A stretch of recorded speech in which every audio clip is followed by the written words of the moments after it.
Click করুন অ্যাপের bell আইকনে। দেখতে থাকুন today.bangla.news। সত্য সবার আগে। কিশোরের ঝুলন্ত মৃতদেহ উদ্ধার, সালিশি সভায় প্রেমিককে জরিমানা 8 লক্ষ টাকা। কাঠগড়ায় নির্বাচিত পঞ্চায়েত সদস্য সহ গ্রামের মোড়ল মাতব্বররা।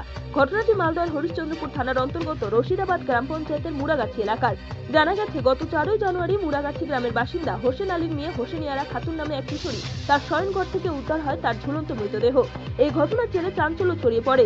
এই ঘটনায় ওই এলাকার যুবক মৃত কিশোরী প্রেমিক তথা রনিয়াবাড়ি গ্রামের বাসিন্দা আব্দুল সামাদের ছেলে আলফাজ আলীর বিরুদ্ধে খুনের অভিযোগ তুলে গ্রামের মোড়ল মাতব্বর ও পঞ্চায়েত সদস্য মজিবুর রহমানের উপস্থিতিতে সালিশি সভা ডাকা হয়। সালিশি সভায় জোরপূর্বক ওই যুবকের পরিবারকে দোষী সাব্যস্ত করে নগদ 8 লক্ষ টাকা জরিমানা করা হয় বলে অভিযোগ। এমনকি ওই টাকার বিনিময়ে রাতারাতি ওই যুবকের পিতা আব্দুল সামাদের নামেও 30 শতক সম্পত্তি রেজিস্ট্রি পর্যন্ত করিয়ে নেন সালিশি সভায় উপস্থিত মাতব্বরগণ। সকালবেলা এসে 4-5 জনে বলছে যে তুমি আসো, বলে তোমার মানে একটু বলে মিলাবো আমরা, মানে তোমার এই মেয়েটা ফাঁসি দিয়ে মারা গেছে, আসো বলে মাদ্রাসা একটু মিলাবো। আমি গেলাম, সেখানে আমাকে জবরদস্তি ওরা মানে 8 লক্ষ টাকা দাবি করে, যে ওরা জুড়িতে গেলো 4-5 জনে মিলে। জুড়ি থেকে এসে আমাকে বলছে তোমাকে 8 লক্ষ টাকা এখনই দিতে হবে। ওই যে তোমার ছেলের নাকি বলে এর দায়ী, এর মরণের দায়ী ওর তোমার ছেলে, এই জন্যই তোমাকে 8 লক্ষ টাকা এখনই দিতে হবে। যদি না পারো তাহলে তোমাকে এখনই এই মুহূর্তেই 1 বিঘা জমি বিক্রিনামা রেজিস্ট্রি করে দিতে হবে। অন্যদিকে বিচারকদের এই রায় শুনে সালিশি সভায় জ্ঞান শূন্য হয়ে পড়েন আব্দুল সামাদ। তবু তাদের কোনো কথা শুনতে চাননি সালিশি সভায় উপস্থিত ব্যক্তিরা। সেখানে তার প্রাথমিক চিকিৎসার পর কিছুটা সুস্থ হতে সামাদকে সাথে নিয়ে তুলসিহাটা ভূমি রেজিস্ট্রি দপ্তরে যান পঞ্চায়েত সদস্য মজিবুর রহমান, গ্রামের ইমাম মঈনুদ্দিন, মোড়ল আলতাফ হোসেন। সেখানে গিয়ে গ্রামের মোড়ল আলতাফ হোসেনের নামে 30 শতক জমি রেজিস্ট্রি করিয়ে নেন তারা। তবে আগামী 2 মাসের মধ্যে ওই 8 লক্ষ টাকা পরিশোধ না করলে উক্ত জমির পাশাপাশি ওই দাগে থাকা বাকি জমিও গ্রামবাসী মিলে জোরপূর্বক দখল করবে বলে এমনটাই হুমকি দেন তারা বলে অভিযোগ। তারপর আমি অজ্ঞানে গেলাম, অজ্ঞান অবস্থায় আমি সুস্থ হলাম একটু, মানে আমাকে কুয়াক ডাক্তারের ওষুধ খাওয়ালো, খাইয়ে আবার সুস্থ করে সঙ্গেই তড়িঘড়ি আমাকে রেজিস্ট্রি অফিসে নিয়ে আলতাফ আলী, হাজি আলতাফ আলী ও ডিজাইটার বার, আচ্ছা, তারপর মঈনুদ্দিন মৌলভী, মুজিবুর রহমান মেম্বার, তো আমাকে জবরদস্তি নিয়ে গেছে। ওরা আমার পরিবারকে না হলে আটকে রাখতো, আমি সেই জন্য সেই ভয়ে আমাকে এরাই নিয়ে চলে গেল, নিয়ে গিয়ে 1 বিঘা জমি আমার কাছ থেকে বিক্রিনামা রেজিস্ট্রি করে নিয়েছে। তারপরে কি হলো? তারপর বিক্রিনামা রেজিস্ট্রি করে সেই টাকাটা আমাকে দিতে হবে বলছে। রেজিস্ট্রি হলো গ্রামের মোড়ল ওই আলতাফ হোসেনের নামে। কেন আলতাফ হোসেনের নামে? আলতাফ হোসেনের কি মেয়ে? না, আলতাফ হোসেনের মেয়ে না, ও বলছে যে আমার নামে রেজিস্ট্রি দিতে হবে, মানে আমি বলে ফেরত করে দিব জমি। এছাড়াও বিষয়টি নিয়ে পুলিশ কোনো পদক্ষেপ না নেওয়ায় তার জন্য নগদ 50,000 টাকাও নেন তারা বলে পঞ্চায়েত সদস্য ইমাম ও মোড়লের বিরুদ্ধে এমনটাই অভিযোগ তোলেন সামাদ বাবুর পরিবার। এরপরে মুসলিম শরীয়ত মোতাবেক ওই কিশোরীর মৃতদেহটি দাফন করে গ্রামবাসী। 50,000 টাকা কেন নিল? বলছে যে থানার আইসিকে দিতে হবে, মেম্বার বলছে, সেই জন্য আমি 50,000 টাকা এখনই দিতে হবে, না হলে আবার আইসি চলে আসছে, আইসিকে দিতেই হবে এখনই। আরো জানা গেছে, সামাদের স্ত্রী তথা ওই যুবকের মা মোসাম্মদ আঞ্জুমানারা পেশায় একজন আশাকর্মী। ফলে গত ফেব্রুয়ারি মাসের 3 তারিখ ওই গ্রামের শিশু ও গর্ভবতীদের পোলিও টিকা করতে যান আশাকর্মী তথা ওই কিশোরীর প্রেমিক যুবকের মা। সেখানে গেলে মৃত কিশোরীর মা সহ তার পরিবার পরিজনরা কিশোরীর মৃত্যু নিয়ে ওই আশাকর্মীর সাথে বচসায় জড়িয়ে পড়ে। এমনকি ওই মহিলা কর্মীকে মারধর করার পাশাপাশি তাকে বেআব্রু করে বলে অভিযোগ পরিবারের। যার জেরে বেশ কয়েকদিন হরিশ্চন্দ্রপুর গ্রামীণ হাসপাতালে চিকিৎসাধীন ছিলেন ওই মহিলা কর্মী।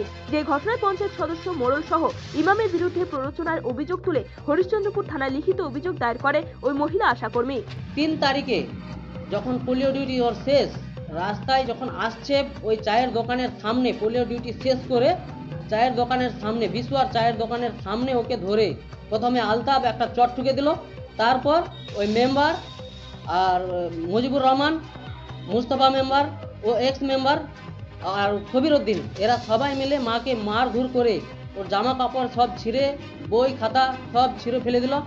তারপর ওর ওই যে মেয়েটা মারা গেছে তার মাকে ডেকে মায়ের চুলের মুঠি ধরে ওই রোডটাতে ঘিসড়েছে।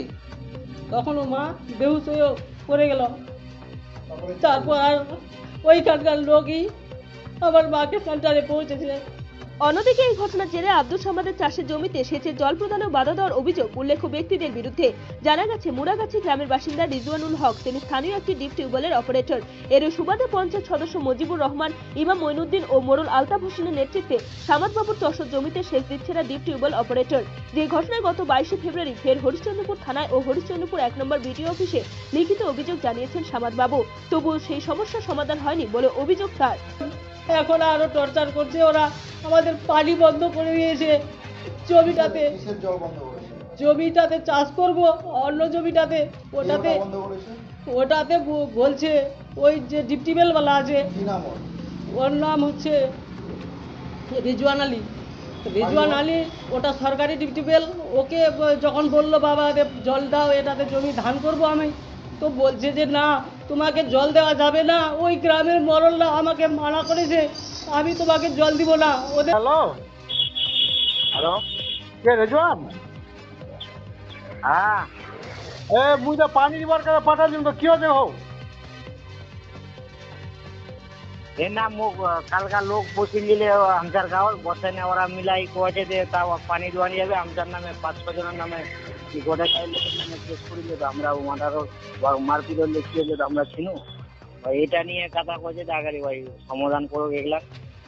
এই সমস্ত ঘটনার পরেও মুক্তি পায়নি আব্দুল সামাদ, কারণ কিশোরী মৃত্যুর ঘটনায় কথা ছিল 2 মাসের মধ্যে গ্রাম্য বিচারকদের ফায়সালাকৃত ওই 8 লক্ষ টাকা পরিশোধ করার। তবে 2 মাস সময় প্রায় শেষের দিকে গেলেও ওই 8 লক্ষ টাকা এখনো পরিশোধ করেননি সামাদবাবু।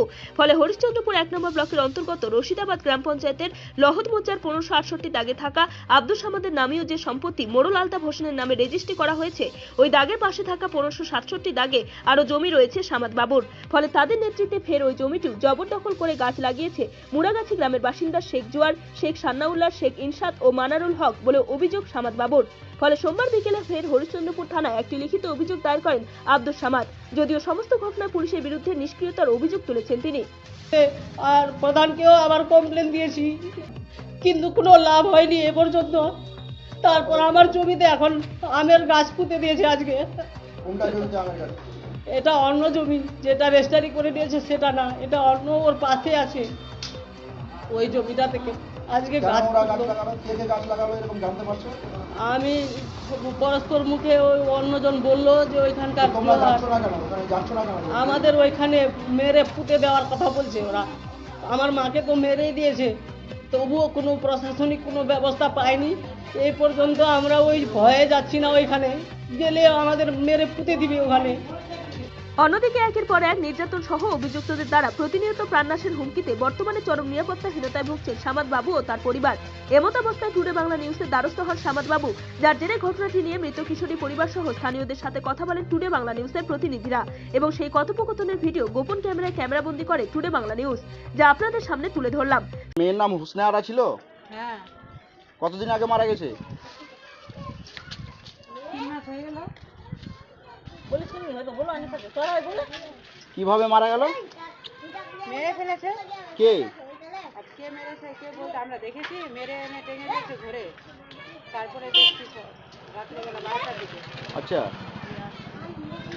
12টার দিকে দেখছি তো। আর কি কাউকে দেখেছো ওদের? জোর করে বলা যাবে? সন্ধ্যায় সন্ধ্যায় ধরে যাচ্ছে যে থানায় কমপ্লেন করেছিলেন?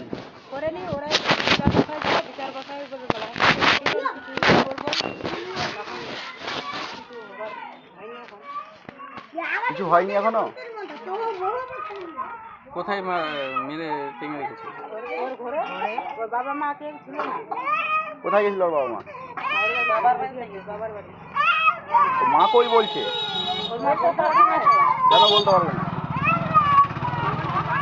তদন্ত করাবেন না? পুলিশে কমপ্লেন করবেন না? কমপ্লেন ওরাই করে দিয়েছে, কারা গো? যারা মেরেছে। কি নাম আছে ওদের যারা মেরেছে? কি নাম ছে ভাই? সমাজ। ওর বাড়িটা কোন দিকে? গাড়িটা বেড়েছে 70 টাকা মাংছে। 70 টাকা লিটার দেখি তো তাহলে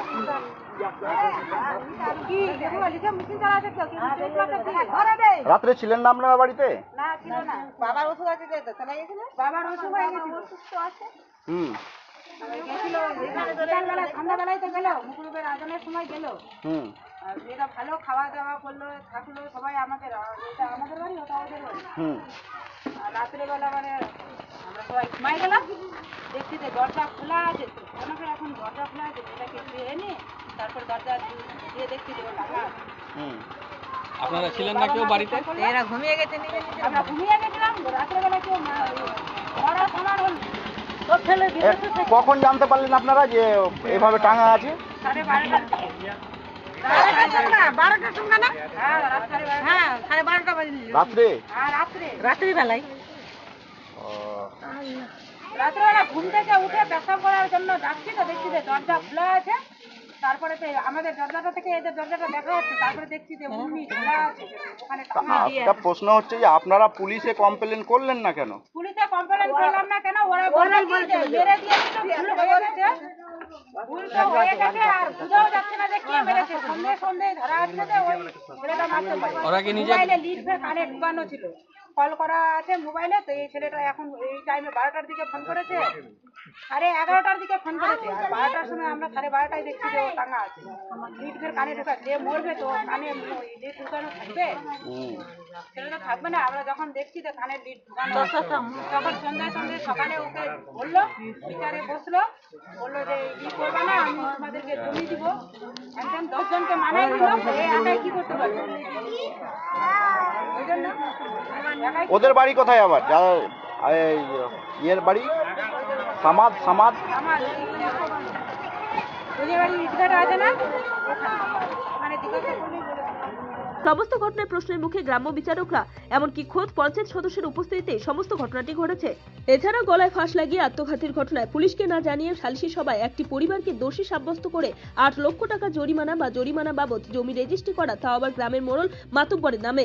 এই ঘটনাতেও কাঠগড়ায় পঞ্চায়েত সদস্য সহ অন্যান্যরা। বর্তমানে নির্যাতিত সামাদ বাবু ও তার পরিবারের দাবি, কিশোরীর মৃতদেহটি ময়না তদন্ত করা হোক। পোস্টমর্টম করতে দেয়নি ওরা, যে পোস্টমর্টম করতে দিত না। ওই গ্রামের মোড়লরা পুলিশ নিয়ে এসেছিল মেয়েটাকে? না আনেনি এখানে, ওইখানে ওরা না জানিয়ে করেছে ওরা। আমি এই বিষয়ে কোনো কিছুতে জড়িত নাই। আমি এই বিষয়ে এখন ময়নাতদন্ত চাইছি। ময়নাতদন্তে কে দোষী, যদি আমি সত্যিকারের দোষী হয়ে থাকলে আমি দোষী সাব্যস্ত হব, আমি ময়নাতদন্ত চাই। তবে বিষয়টি নিয়ে পঞ্চায়েত সদস্য মুজিবুর রহমানের কি প্রতিক্রিয়া, তাও শুনে নেওয়া যাক। হ্যালো। হ্যাঁ বলো। হ্যাঁ, তো হোসেনের মেয়ে আর হোসনে আর হোসেনের মেয়ে যারা 4 তারিখে মারা গেছিল, কি হলো? তো ওই যে তোমরা কি কমপ্লেন করিয়েছিল পরিবারকে দিয়ে? কোথায় কমপ্লেন করেছিল? থানাতে? না, কবে মারা গেছিল ওটা? ওর কাছে জিজ্ঞাসা করুন, সব ওই বলতে পারবে সত্যিটা। বিচারে ছিল তো? হ্যাঁ, ওটা ওই যায় যে আপনাকে পাঠিয়েছে না, হ্যাঁ, ওর কাছে জিজ্ঞাসা করুন, সব। এদিকে বিষয়টি নিয়ে হরিশ্চন্দ্রপুর 1 নম্বর পঞ্চায়েত সমিতির খাদ্য কর্মাধ্যক্ষ তথা ওই এলাকার নির্বাচিত পঞ্চায়েত সমিতির সদস্য কেরামুদ্দিনের সাথে যোগাযোগ করা হলে তিনি বলেন, উভয় পক্ষের লোকজন কেউ তাকে প্রত্যক্ষভাবে বিষয়টি না জানালেও তা লোক মুখে শুনেছেন তিনি আরো বলেন, যদি এই ঘটনা ঘটে থাকে তা ঠিক নয়, এর জন্য প্রশাসন রয়েছে, বিষয়টি প্রশাসনকে খতিয়ে দেখা উচিত। গার্জেন পক্ষ, মেয়ে পক্ষ বা ছেলে পক্ষ, হ্যাঁ, আমাকে কেউ কোনোদিন জনপ্রতিনিধি হিসাবে ডাকেনি, কিন্তু এই যেদিন ঘটনাটা ঘটে তার 2-3 দিন পরে শুনতে পাই যে মুরাগাছির একটি মেয়ে সুসাইড করেছে।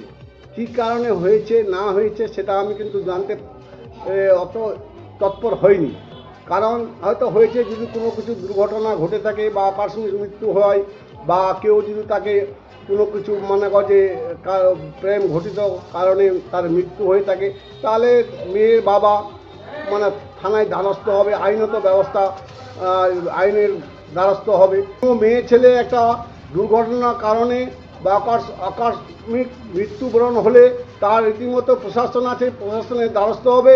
প্রশাসনকে না জানিয়ে যে তারা একজন আত্মহত্যা করেছে, অস্বাভাবিক মৃত্যু হয়েছে বা কাউরি প্রভাবে সেই কিশোরী মৃত্যুবরণ করেছে, আত্মহত্যা করেছে, তার জন্য তো প্রশাসন রয়েছে। নিশ্চয়ই, আলবৎ প্রশাসন রয়েছে, প্রশাসনের দ্বারস্থ হওয়া উচিত ছিল। প্রশাসনের দ্বারস্থ না হয়ে তারা সমাজে কিভাবে করতে পারে, এটা কি বলবেন? আমাদের দেশের নিয়ম মোতাবেক হয়েছে বা এটা করতে পারি আমরা? না, এটা করা অসম্ভব, এটা আইনত। তাহলে একের পর এক আজকে যদি এই ঘটনাটা ঘটে তাহলে আরও কারো মেয়ে হয়তো কোনো কারণে এটা মনে করছে ওই কারণে যদি মৃত্যুবরণ হলে তাহলে এটা নিজের মন মতো এবং গ্রামের মানুষ প্রশাসন বসে এটা ফাইনাল করা এটা সম্ভব না।